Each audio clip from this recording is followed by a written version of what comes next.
Hello, I'm Damien Fraser. Thank you very much for joining us today. It's a real privilege to be joined by Dr. Felix Boni at HR Ratings. Felix is here to discuss the United States Sovereign Debt Rating Report that's just been released. HR Ratings has ratified its ratings for the sovereign debt of the United States at AAA with a stable outlook.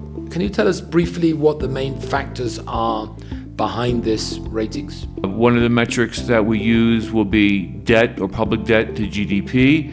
That's currently at 100%. The fiscal deficit is roughly around 6% of GDP, which under normal circumstances would be considered to be extremely high. We expect that 6% is likely to grow to perhaps around almost 8% over the next 7 years or so.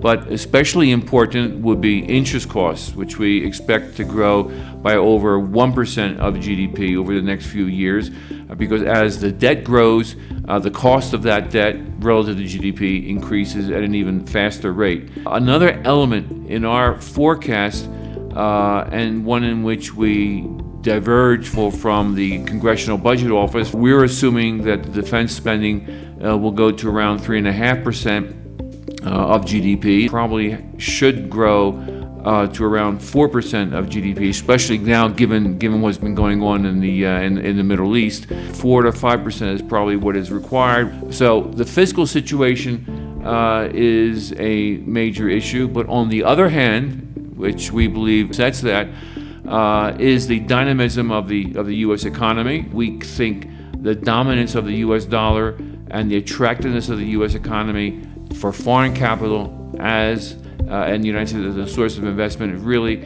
are the factors which override these negative factors on the fiscal side.